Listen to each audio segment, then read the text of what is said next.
We're recording. All right. All right. Pressure's on now. I have to be careful what I say. Okay, so they jointly wrote a book in 2010, and there was a paperback that came out in 2015. I highly recommend it. It's down at the bottom of my screen there. It's called Predicting and Changing Behavior. So if you want the full 500-page version, you can read that. But they worked on this theory for 45 years between the two of them. And well, there's another, if you look at that, that's the second citation. That's for the actual article that came out back in 1991 called The Theory of Planned Behavior. And then they continued to flesh that out over the years. But this is essentially the theory I'm going to present in really simple terms. This is a high-level overview. I chose these garish colors because that's what Eisen uses on his own website. So I'm just paying homage to him. So first, on the far right side, this is a theory of behavior. It's not a theory of knowledge acquisition or satisfaction or anything else. So it's important to keep that in mind.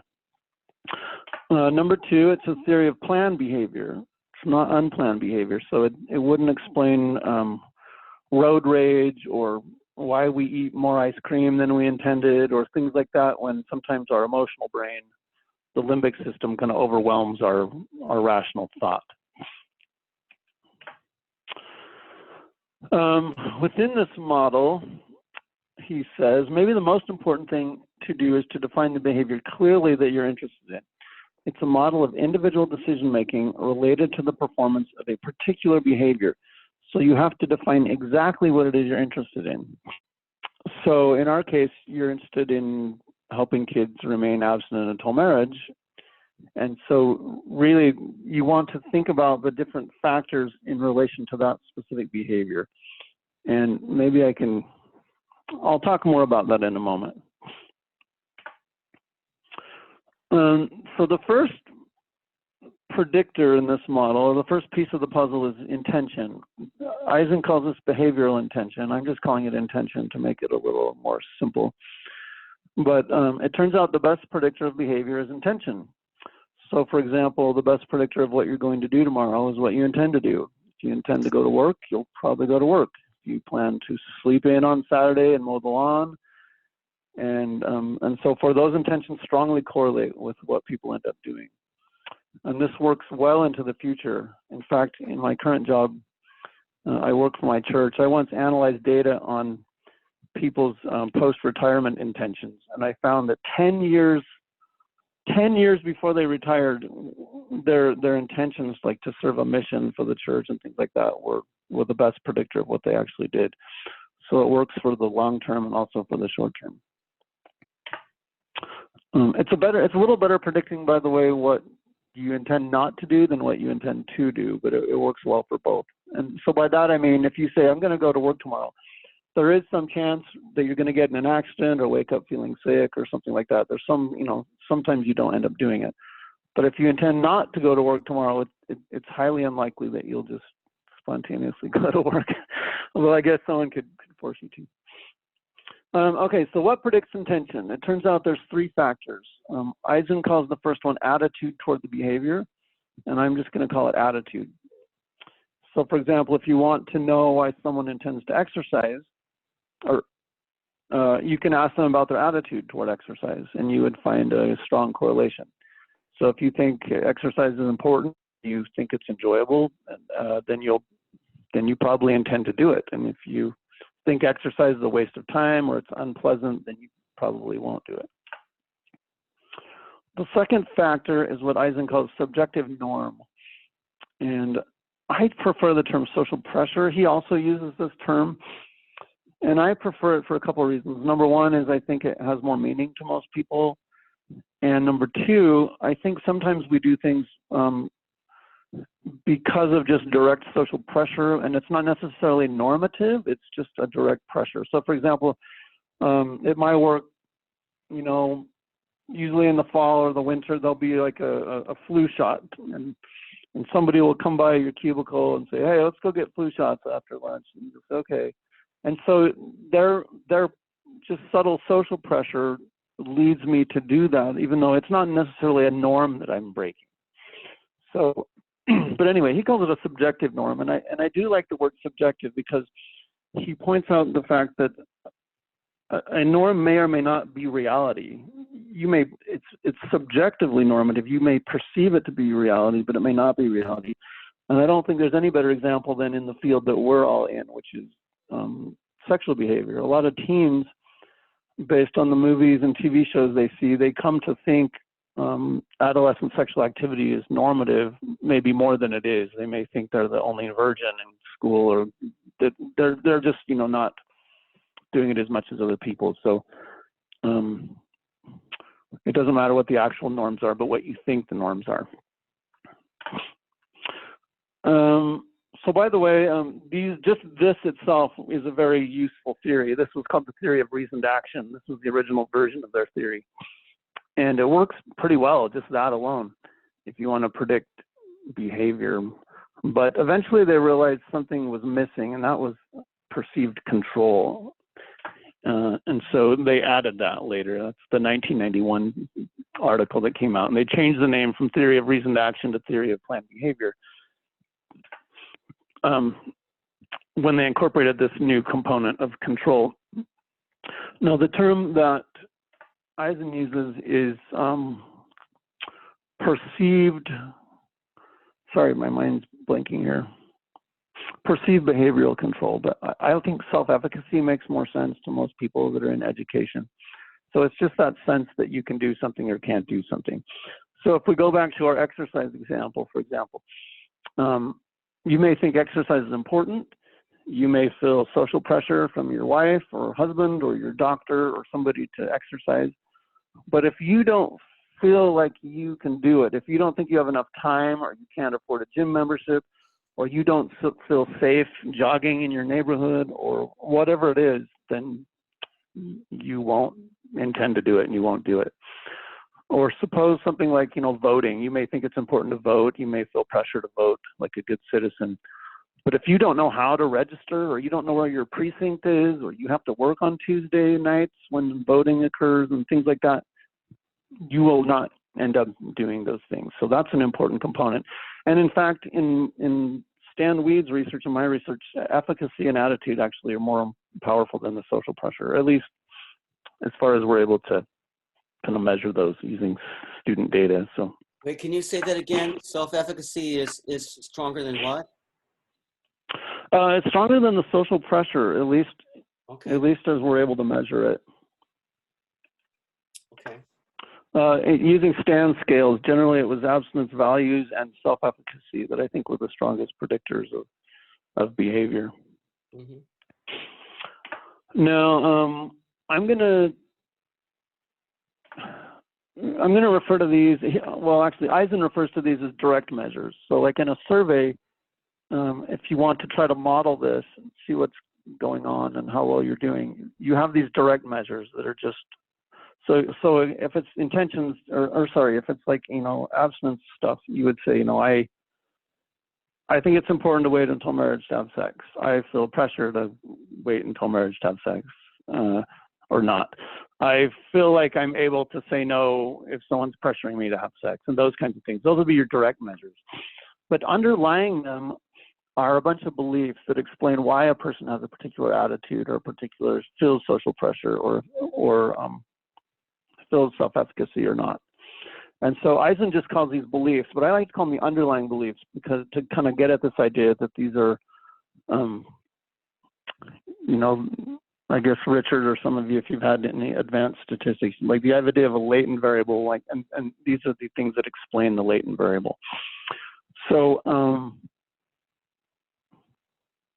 if we go back to our examples, for example, like exercise, if you have a positive attitude toward exercise, it's because there's these underlying beliefs. You might think it's good for your cardiovascular health, or you might think it's good for your mental health, or you might think you'll live longer, or those kinds of things. And so there's these underlying beliefs in each of these domains. And these are really the factors that we focus on, that a good curriculum, I think, focuses on, is trying to change or reinforce these beliefs that produce the attitude and the sense of social pressure and the sense of self-efficacy.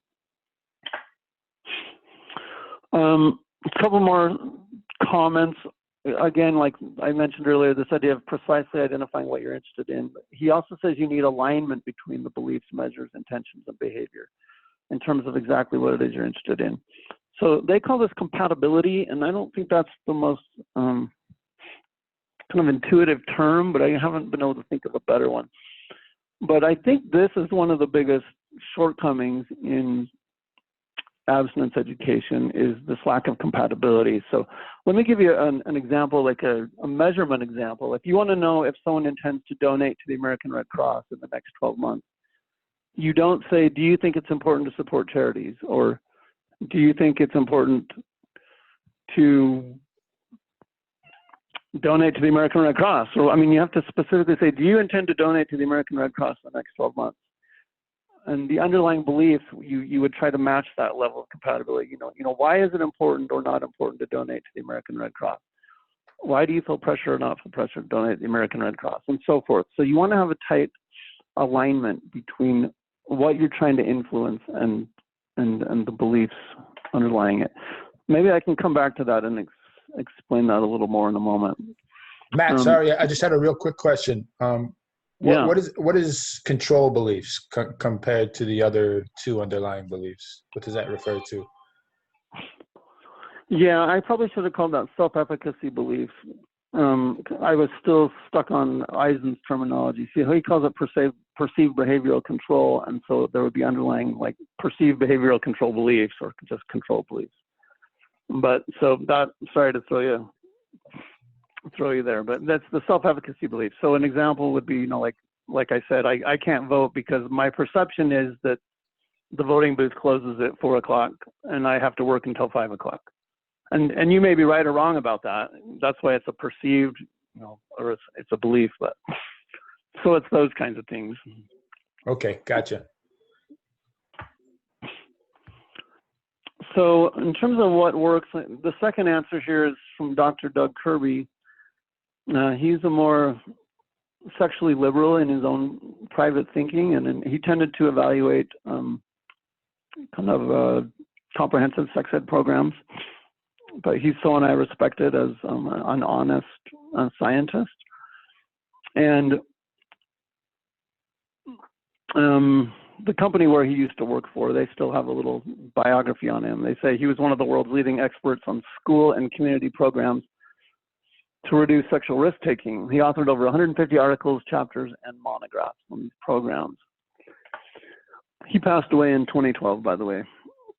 But he gave a fascinating interview in 2001, as best I can find. And the interviewer asked him, he had just come out with a book called Emerging Answers. And the subtitle was Research Findings on Programs to Reduce Teen Pregnancy. And the interviewer said, when you began in the field, what were some of the theories and why teen pregnancies occurred? And what was the conventional wisdom on its prevention? And he said in the late 1970s, people were conscious of the fact that young people didn't have information on sex. There were many articles, small studies showing that young people had no information about contraception and were misinformed on sex. People believed that if we distributed accurate information, young people would make more informed and more responsible decisions about not having sex or using contraception. It was very much a knowledge-based approach. And then the interviewer said, what would you identify as the most dramatic change in the approach to teen pregnancy prevention over the past 20 years? I've edited this interview, by the way, quite a bit, but he said, we learned that these knowledge-based programs did increase knowledge, but did not change behavior, and that knowledge alone is not sufficient to markedly change behavior. So, you know, you may need to teach them about reproductive anatomy and physiology and puberty and stuff like that, but that stuff in and of itself does not affect behavior. He says, we then started focusing on programs that taught generic decision-making skills and communication skills. And here's Eisen's concept of compatibility, right? Teaching generic skills rather than abstinence-specific skills. So back to Kirby. We believed that if young people had accurate knowledge, good decision-making skills, and effective communication skills, then they would make good decisions and communicate those decisions to their partners. However, these programs did not focus on sexual decision-making or communication, and were also not effective at changing behavior. So if you want youth to know how to get out of a sticky situation when it's prom night, or they've been dating a boy a while and he's pressuring, those kinds of things, the role playing and the skills they need to develop have to be specific to that specific thing, rather than just a generic ability to communicate. Then this is a rather candid statement, right? For people that claim abstinence education doesn't work and there hasn't been good evidence, which maybe was true for a long time. But Kirby said, during my first 12 years conducting research in this field, everything I believed in and evaluated turned out not to be effective. I evaluated the sex education programs that focused upon knowledge and generic skills, gave many speeches on their behalf, and then was surprised and disappointed when my own research demonstrated they didn't change behavior. My colleagues were also surprised and disappointed. Then after 12 years of disappointing research, we began to find programs that actually changed behavior. By the way, I left out another piece because of time, but he also went through a phase where he said they believed that school-based clinics were the answer. And so they did a bunch of studies on school-based clinics. They thought if kids had access to contraception, they would use it. And it didn't increase contraceptive use. So that was also disappointing to him. So the effective programs, he said, focused upon sex, gave us clear message and addressed the important risk and protective factors associated with sexual and contraceptive behavior, and used interactive teaching techniques. So later in 2007, he came out with a newer version of Emerging Answers called Emerging Answers 2007. And he says, research has identified now more than 500 risk and protective factors that influence teen sexual behavior. But obviously, programs should focus on those risk and protective factors that they can markedly improve. So if you find out there's, that race or family structure and things like that have an impact, that's not something you can address in the classroom. So what is it you can address in the classroom? He says, of all the known risk and protective factors, teens' own sexual beliefs, values, attitudes, and intentions are the most strongly related to sexual behavior. So I thought that was a ringing endorsement of Fishbane and Eisen's approach. Really, again, it's your intention, it's your attitude, it's beliefs, it's those kinds of things. Now the third answer, this is from Dr. Stan Weed. He's more sexually conservative and tended to evaluate mostly abstinence education programs. I worked for Stan for about 3.5 years and evaluated a bunch of programs. He was a national consultant for Title 20 and CBA projects. He was a charter member of the National Campaign to Prevent Teen and Unplanned Pregnancy, and probably has evaluated more abstinence programs than anybody, or at least published more on them. He, the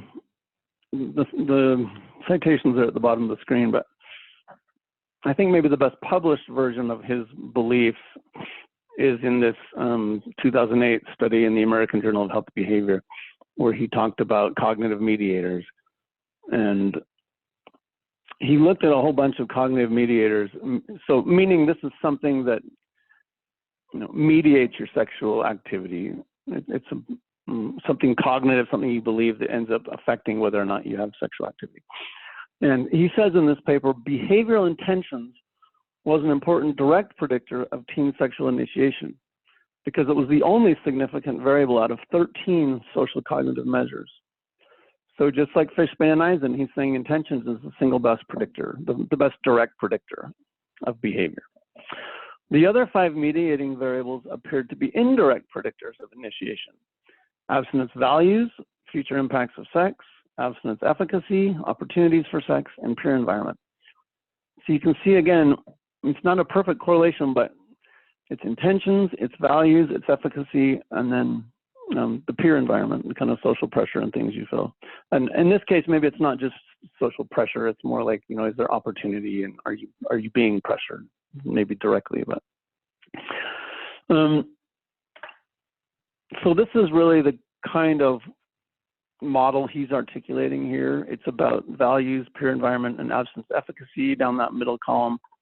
He also mentioned future impacts of sex, and I would make that as an even third order predictor. I think Stan's future impacts of sex, and he has one other scale called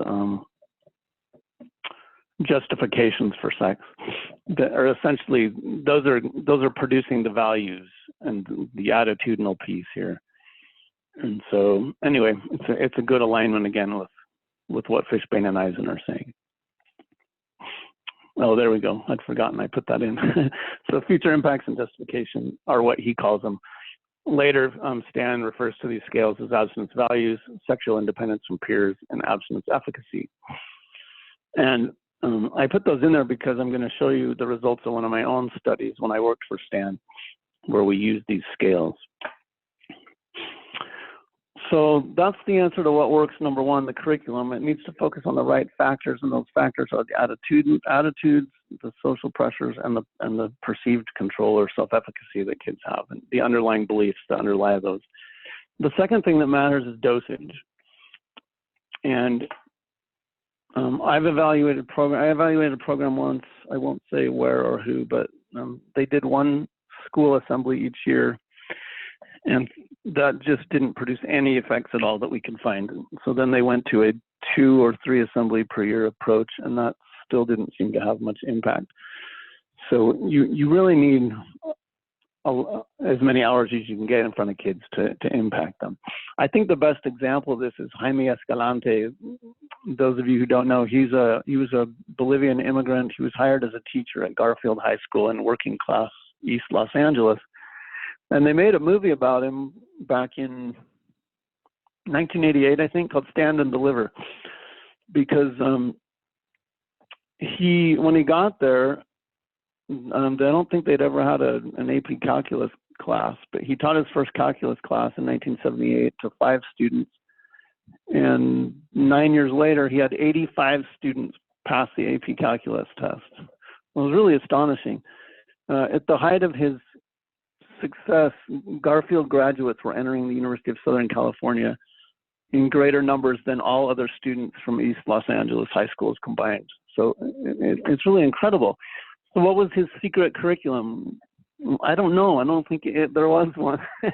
The fact is, as I think it was NPR that said this, but Escalante's kids ate, slept, and lived mathematics. They arrived an hour before school and stayed 2-3 hours after school. Escalante drilled them on Saturdays and made summer school mandatory, which some of the teachers, or some of the parents, understandably, were not happy about. But that was the secret sauce. They just spent a ton of time doing it. And if you spend a ton of time doing math or playing the guitar or doing anything, you get good at it, right? And you absorb it. And if you spend a lot of time absorbing abstinence education principles, then they stick better. The other thing was, he said you have to love the subject you teach and you have to love the kids. And so that's my little lead into the final piece, the good teacher piece, kind of this X factor. So I have some data from 2009 and 10 school year. Down at the bottom there, you can see this is from a report I did. I took off the name of the client, but it was a client in the eastern part of the United States. And I remember when I did this study, I thought someday I'm going to show these results because I just found them so fascinating. So this, the top line, oh, sorry, this is the southeast, I guess you call it. It's the east, but I'd forgotten it's the southeast. So on the left here are the 6 scales we were using at the time, Stan Weed scales. That bottom one in abstinence intentions is the most important one because that's the direct predictor. And then the other 5 would predict intentions. And as I said, probably the second and third one, the future impacts and justifications, those probably are predicting the values rather than being like a direct impact on intentions. In any case, this is N, that's the size of our sample. So that's the number of kids that we had a pre-test and post-test for that we were able to link, and the number that answered the questions enough to compute a scale for each of these scales. This was the pretest score from 1 to 5. So 1 being strongly disagree and 5 being strongly agree. So you can see these kids were pretty, pretty good. They're somewhere between neutral and agree on these kinds of items, like should you wait till marriage to have sex and things like that. By the post-test, and I think that was maybe 10 sessions or so, but a few months later, after going through 8 or 10 or 12 of these sessions, they had gone up to a 3.9. So now they're in that agree range where they're agreeing that abstinence is a good idea. So overall, that's a decent change result, 0.29 impact. I'm looking at that kind of the bottom, but here I created an average, so it's a little easier, so you have to look at all the individual ones. Sorry, the 36139, I was talking about intentions, but the average score went from a 3.56 to 3.84, so it's a 0.29 change.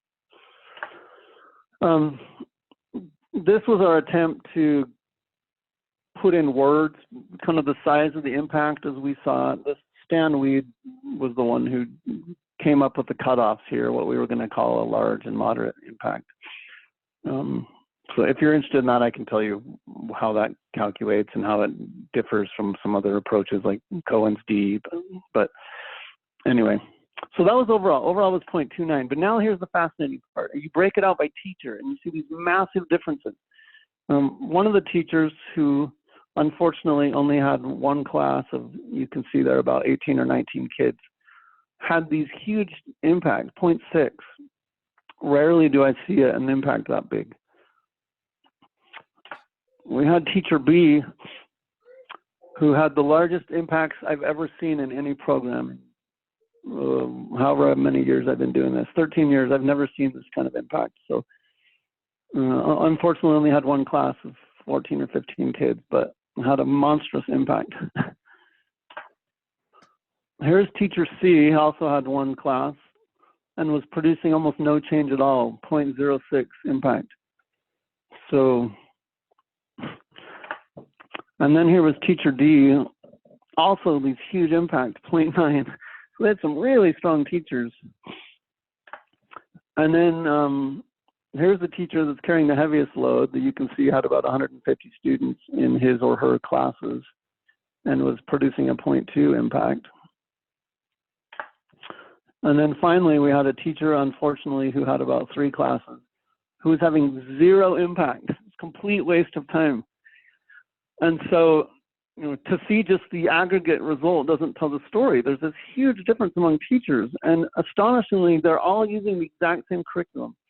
I think it was choosing the best they used. So they're all using choosing the best, and they're all producing different impacts. So teachers really do matter. I'm not smart enough, I'm not knowledgeable enough about pedagogy, the literature on pedagogy, to know what it is, what's the secret sauce. Is it just, I'm sure it's lots of things, right? Your ability to relate and your energy and just, I don't know, there's something that comes through in body language and tone and passion and something, but teachers really do make a difference. So this is my summary. What works? A great teacher, sufficient time in the classroom, and focusing on the beliefs and skills that are directly relevant to the behavior you want to modify, which in this case is sexual risk behavior. So that's my takeaway. Here's a bunch of references. Any thoughts or questions? Wow, this is so fascinating. I really want to thank you. And I also think this is very relevant for our program. And, we've been trying to kind of tighten up our curriculum. And what we've been doing the last several weeks is kind of cutting out slides that have some value, which have good information, but are not directly connected to the behavior that we're trying to impact. So we're trying to kind of cut out stuff that, we try out things. Schools ask us, can you talk about this topic or that topic?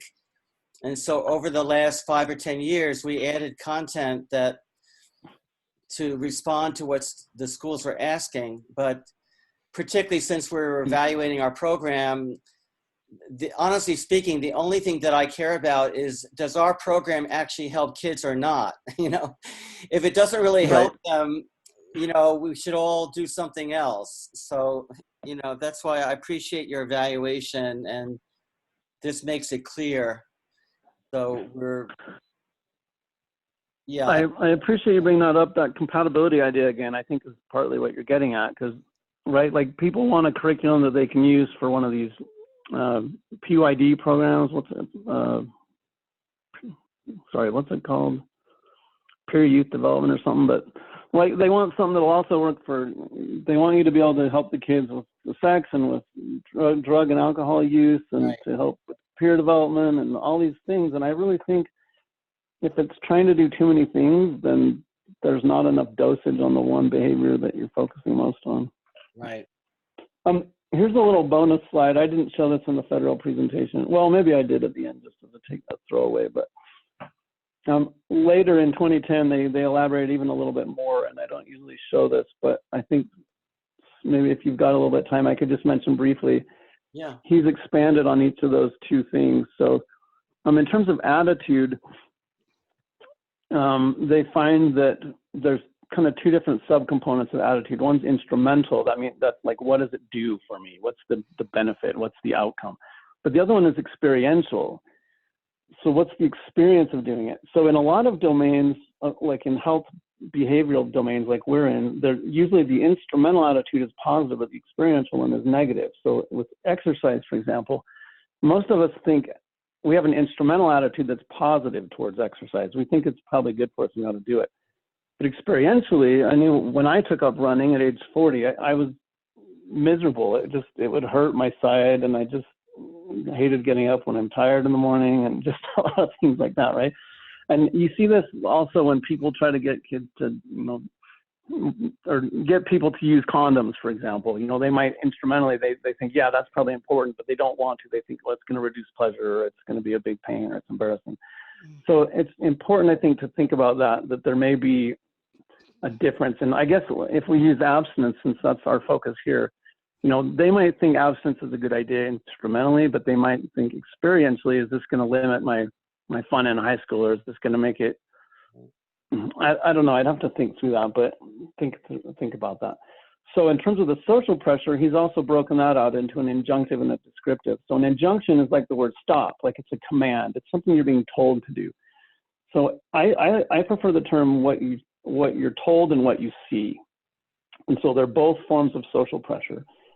So like with exercise, what your doctor tells you or what people tell you to do is one thing, but what you see is another different form of social pressure. If all of your roommates go exercise together, or if your spouse exercises, or if you're seeing people around you doing something, that's a second and different form of social pressure than what you're being told.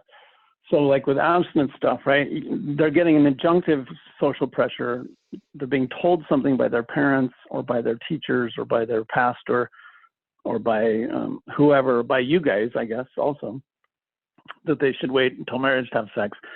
But then there's also this descriptive pressure. What they're seeing, if they're in a high-risk area where they're seeing a lot of this, they're going to just naturally feel pressure. And if they don't, if they're very conservative, low-risk area, then they might not be feeling that kind of social pressure. And then the last one, I've never been as clear on this, what he means by capacity and autonomy. I think one is sort of the ability to do it, and one is the freedom to do it. And so I think what it means is like if we did like voting, are you capable of voting? Well, yes, I'm over age 18, I'm registered, I'm whatever, but the autonomy, but I'm not free to do so because I have to work on voting day or something like that. So sometimes there's this distinction between your kind of ability to do something and your freedom to do it, if that makes sense. But that one's been harder for me to think about how it might apply to absence, and I'm not sure it would. So can I ask you a question? Look, we're dealing with a lot of kids in the inner city, and many of them, they don't see a lot of good examples necessarily who live in their neighborhood. but they do see some, I bet, right? So in a way, part of the like underlying philosophy of our program is we're kind of inviting them to be countercultural, right? Where we're saying, look, you may not see a lot of examples of what the behavior that we're talking about, but we want to let you know that the things that we're talking about, they are a real option for you. You can choose. You can choose to be like half of the kids who are just kind of going nowhere, and you know what I mean? Like laying out the choice and giving meaning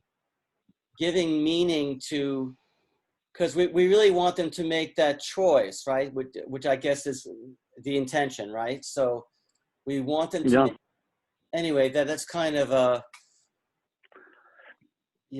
So you probably want to look at, if you think they don't think they can pull it off, or that it doesn't matter, I guess those are the two, what I'm hearing you say. So I would look at that bottom left corner of control beliefs. So there's something like, I can't do this. I have no idea. I'm a 14-year-old girl, and my 19-year-old boyfriend pressures me, and I have no idea how to get out of that. Right. That's different than maybe that top left corner where you're saying, you know, I don't see the value in this. Even if I wait to have sex, there's no jobs in my neighborhood. There's no men worth marrying in my neighborhood. There's whatever, there's not any benefit. So it's the instrumental attitude maybe that you need to work on, the underlying beliefs there. Right. Yeah, well, you know, we actually, because of the research, the report that, the 6-month report that Amanda sent to us, we actually added an activity where someone, well, actually, this was actually, no, it was actually a year ago when we added the activity, you know, write a letter to your boyfriend or girlfriend saying, you know, you like them, you want to spend time, but there's going to be no sex involved. So we're trying to work on their self-efficacy, right? That they could say, if they want, they could say no. They could tell their boyfriend, no, we're not going to do this, or at least start them to. You know much more about pedagogy and how to get things across than I do, but my understanding, based on Doug Kirby's work and others, is that is a great way to boost self-efficacy, is those kinds of role playing and those kinds of exercises where they have to articulate it and do it, practice it. Yeah. Oh. Okay, well, any other questions for Matt? I just want to mention that I love this. This was really amazing. I wish I had better memory. So I guess with the recording, I can hear it a few times. I want to even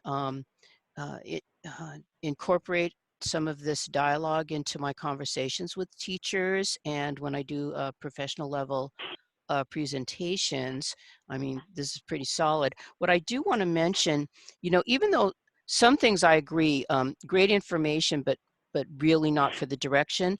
But the intentions to do drugs, alcohol, sex, vaping, those are all correlated behaviors. And then if you're hanging out with those people, they're going to be sexually active. So that I really want to keep in. The other thing, my experience has been, once the schools realized we were incorporating about 80% of their required health things they were supposed to be teaching, that really helped get us in. So not everything should be, you know, you can't throw away the baby with the bathwater, but I do agree some things, they're really nice. It's just not for our objective, which is the pre and the post surveys at this time.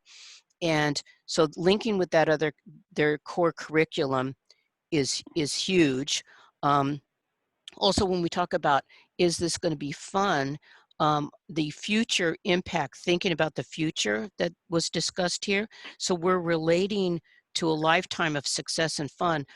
Honestly speaking, a lot of these things that I feel like this is what Dr. Panzer has been hammering us with intentions, future intentions, and behavior. A lot of these phrases I feel have been you know, part of the goals, Dr. Panzer's been trying to get us to understand how it impacts our work, which is the children's lives, right? So, but this really gives personally substance for me to understand better. And then also I think we do emphasize, but I think we need to really make it even stronger, maybe through the role playing, whatever, future impact of sex. And I think because everybody without exception wants to be happy, right? So future impacts, so the STDs and things like that, but also the happiness in relationship. Did we take out that slide that showed, I think it was 85% of United States teenagers are still virgins or something like that? Or is that in part 3 now, or? We still have the rates of, yeah, we still have that, yeah. Yeah, because I don't know if it's in part 2 or not, but I think that's, you know, talking about a norm, you know, that really hits perceived the norm, kids. exactly. I think that's important. So that's basically my And you're comments. right, in terms of the future impacts, I think generally the biggest impacts we would see on the scales when I worked for Stan were on the future impact scale. When kids see those CDC slides and things like that, it makes a big impression, and suddenly they realize, whoa, this really could impact my health or my ability to finish school, or, you know, things like that. So I think it's something they have control over. You know, they have control over this. Yeah.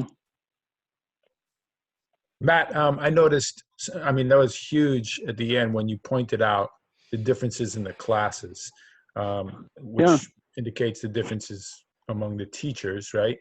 And it made me wonder, are these teachers just the bad ones? Are they just bad at teaching abstinence education, or are they just bad teachers in general? Like they're jaded, they're tired, you know?